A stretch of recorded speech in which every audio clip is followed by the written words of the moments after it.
in England. Whose responsibility was it to tell Jerzy what had happened? Well, actually, one of my aunts said that she was going to wait for him at the end of the shift and meet him at the gate and tell him, which was, I was quite glad about it, because I was hardly in a state to deal with the question. But it so happened, of course, when he came and he cried, and we both cried, and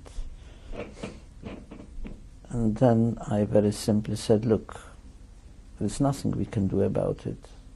We just have to do what we can and see if we can get on with our lives the best we can for as long as we can.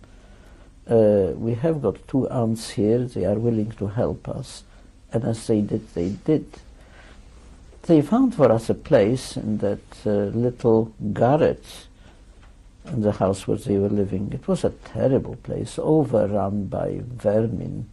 And the worst of all, we had bed bugs, and they were virtually eating us alive, you know, when we slept. It was a terrible thing. We still had to go back to work, you know, irrespective of what happened, but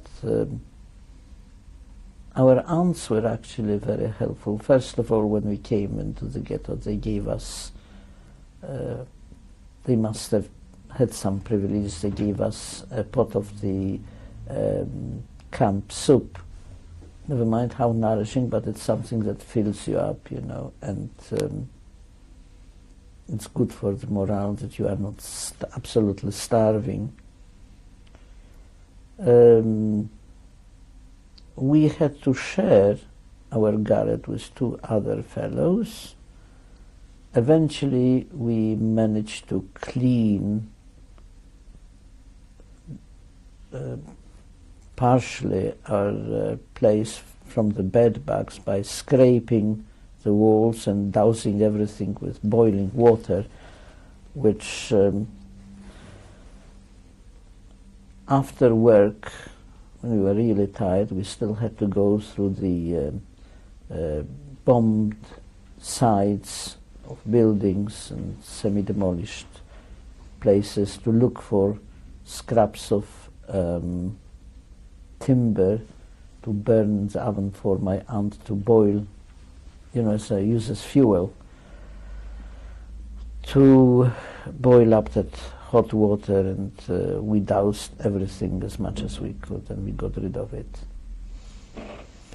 These 2 aunts that survived, on which side of the family? Were they your mother's sisters? My mother's aunts, my mother's sisters, yes. What were their names? What were their names? Her married name was Reichenbaum. Her husband did not survive, funnily enough, but she did, and eventually she lived in Israel with one of her sons, who still lives there. One of these 2 small children she had? Yeah. And the other aunt, what was her name? Hannah. And she didn't survive? She did not survive the war. And who were these 2 other fellows that you were sharing this garret with, young men? Their name was Grubstein. Eventually we became quite friendly. To start with, of course, we were very distrustful of each other, because you are thrown together with a couple of people you don't know. I don't really know their fate, eventual fate, but we carried on the best we could. I was working, but something happened in December '42. The management of Hortensia decided that Kara, the sister factory, needed expansion, and a new glass furnace should be built. So they thought, well, we've got enough Jews, let's put them to work without any mechanical implements to dig and to carry heavy material. And I was one of those unfortunates being chosen to go to Kara.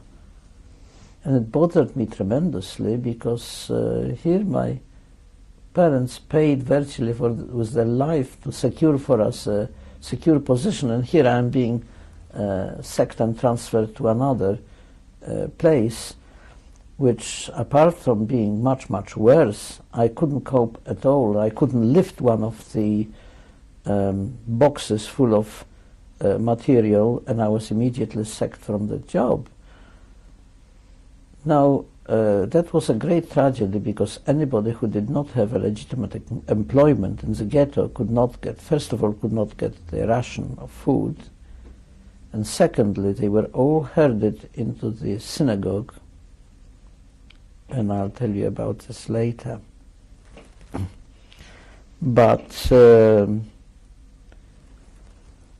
I suppose owing to the influence my uncle had in the council, and I had a few friends, I was given alternative employment in a work group, which they called Befehlsstelle, which means under direct orders of the SS, and was to clear the actual large ghetto of all the possessions the Jews left behind when they were deported.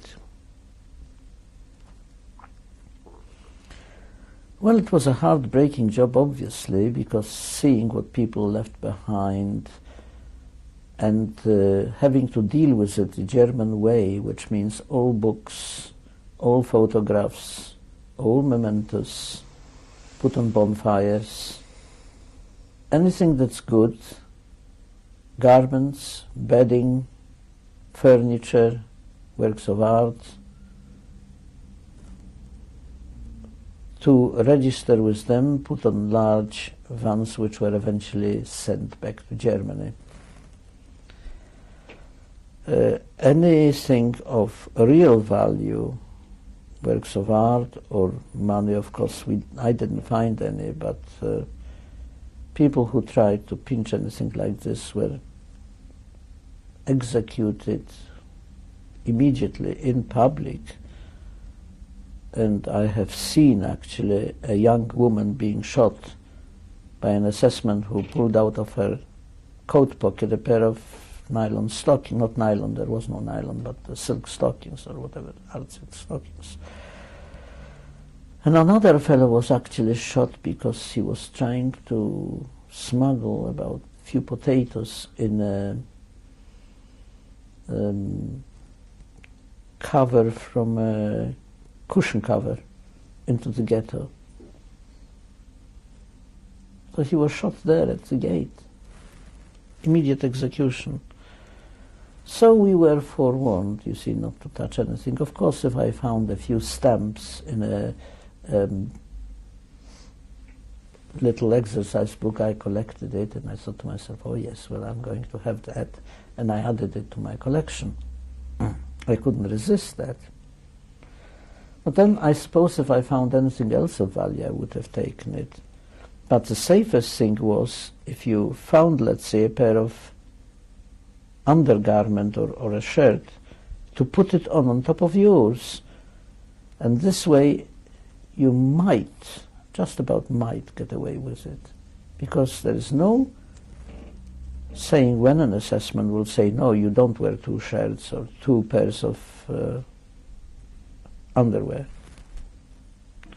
But one thing I did find in one of the houses was a beautiful 2-liter pot, which was absolutely big in a saucepan.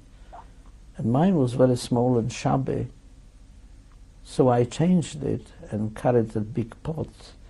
And everybody was laughing at me and says, look at this little Jew with a big pot. But when it came to lunch and dishing out of that camp soup, one ladle didn't even cover the bottom of it. So usually I got a little bit extra, you see. It says, now get away with it, you see. So In a way it was very useful. Eventually I had to discard it because it created too many comments. So I worked in this Befehlsstelle for quite a long time, till I think till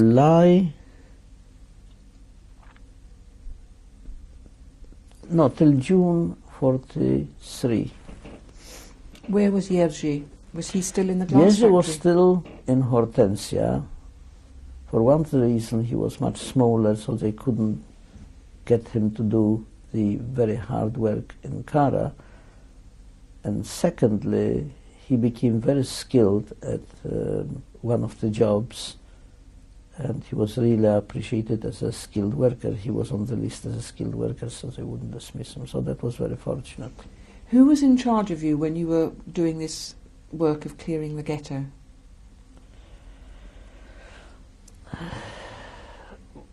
The large ghetto. Well, there were foremen, of course, but largely they were SS, yes, they were Germans. There were 2 or 3 of them always roaming about, seeing that we do and we don't conceal anything. And did you have to work through the day without any food, or were you supposed to take your own food with you for the... No. Our food was dished out only once during the day. Was the lunchtime soup. When we came to lunchtime was soup. When we came to back to the ghetto, we got a slice of bread and ersatz coffee. What were the Grobstein brothers working at?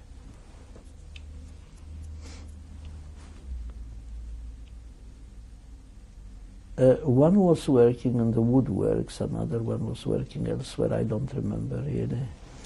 And these 2 aunts, did they have to work? Yes, there were some garment factories, and they had employment in the garment factories. And who looked after these 2 children while they were doing that? There were no children as such. Children went to work. So how old were their children then?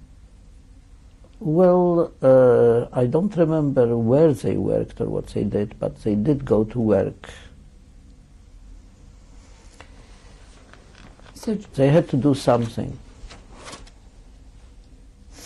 Officially, there was nobody in the ghetto, in the little ghetto, who would not work. And what happened when the clearing of the ghetto was finished? That happened in June 43, when I could see that it was the last stages of the clearance and there was not much more to do. I was advised to register myself as a joiner and to try to get employment on the woodworks, which was another big factory, woodwork and timber yard. It was called Dietrich und Fischer Holzwerke. We called it in brief, DFI. And it was in the suburb of Bugaj. So when you refer where you were working, people who from the same camp, you say where. I was working on Bugaj. We don't say DFI or Dietrich und Fischer, but we say Bugaj, which was one of the suburbs of Piotrków, just a bit away from the center. And with a little push, in the right places, I managed to be taken on into Bugaj. But before it all happened, there was one occurrence where not everybody found place in Bugaj or in... I couldn't go back to the glass place because once you were sacked you wouldn't be taken back, you see. So that there were some alternatives, and one of the alternatives apparently was that they sent about 500 people to Skarżysko Kamienna, which was a place where they made marine mines.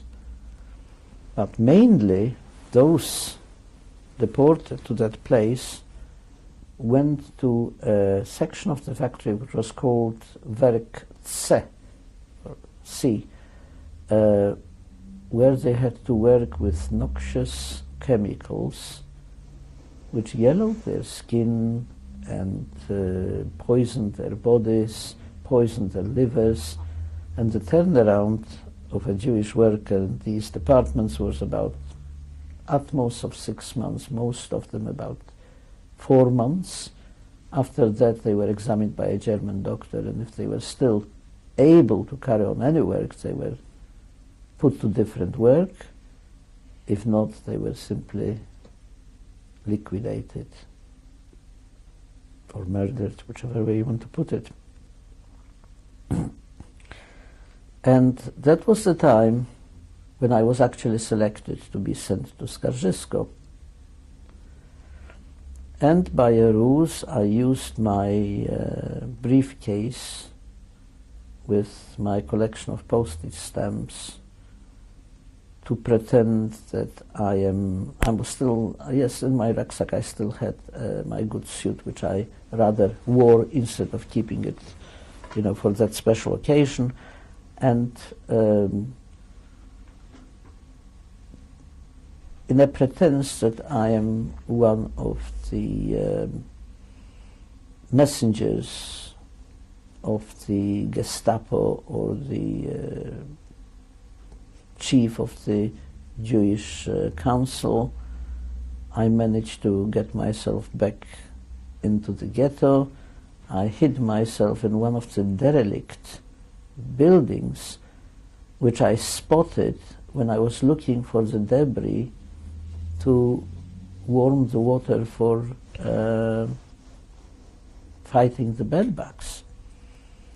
It was tremendously uncomfortable, but it was a little crevice in a half covered up cellar, and I was lying there afraid to move, obviously, till dusk. But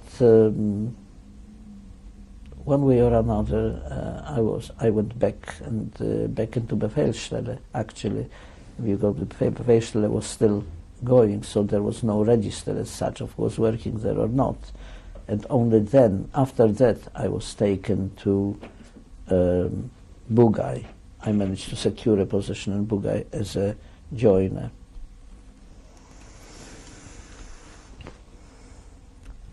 During that, say, 6 months or so that you've been talking about, were there any other deportations from the ghetto? There were deportations from the little ghetto. People were taken to Blizin, to other factories. For instance, my aunts and their children went to different camps those days. And some of them survived, some of them didn't. They were not sent to death camps, they were just working forced labor or slave labor camps. Some of them a little bit better, some of them not so good. And there were various conditions in them. I can't quote you. There are statistics actually how many Jews were sent away to various camps. But what I did forget to finish my story about, that all those who were without work and were locked up in the synagogue, together with all those who were illegal, which means who hid, ran away, and eventually wanted to come back to the little ghetto, thinking that they may join, you know, and survive together with the others. They were all caught out eventually, whether by the Jewish militia or the SS, and locked up in the ghetto. Eventually 520 of them were led to Rakov forest. Rakov is a little village, and machine gunned into graves which they had to dig by themselves. But they were kept in the synagogue before being massacred for about 3 weeks or so, and they lived in conditions which cannot be described at all, because there were no sanitary facilities whatever. They slept on bare floors, like you can find a floor in a synagogue, and I don't know, some of them were probably glad that it was over.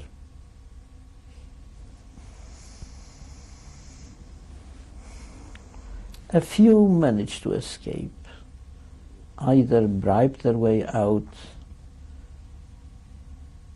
Now later, when I was already on Bugai, I met a fellow whose look fascinated me, because he must have been about a lad of about 14 or 15. Very pale face, and his hair was absolutely white. And I inquired, you see, is anything wrong with him? And he eventually told me his story himself. He was in Rakov. He was one of the ones who was shot, but only slightly wounded. And they were buried alive, those who were not dead. He managed to scramble out of that grave in the middle of a severe winter, crawl back to the ghetto, through the barbed wires. And when he came to the Jewish Council, the president of the council decided that he's going to spare his life and enrolled him in the Diffie factory. Do you remember his name? No, I don't remember his name. But we usually called him, you know, the slain one. He had a nickname because of it, so we wouldn't know his name, but there are some people who may know. In Polish, was this? What? The slain one, in Polish, was it? No, in Yiddish it was gehargete or geschochtene, you know. Did you talk much with him? No, we were quite on friendly terms, but usually after finished, when he was not working, he was just sitting, looking at the absolute blank, you know, and it's a bit pitiful, really. He was very traumatized. After your aunts had gone, were you still in the same accommodation, you and your brother? Very soon after that, when there was no more work at Befehlsstelle, it was quite obvious that the little ghetto had no raison d'être, so it was to be liquidated. That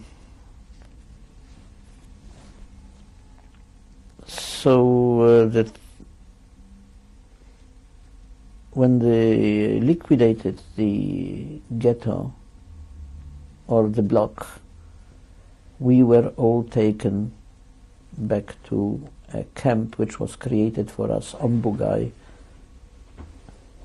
in the timber works, and Jerzyk went to the camp which was created for them in Hortensia, so we were separated anyway. Before you moved on to Bugai, something rather particular happened that you were telling me about in Diffie, in this factory.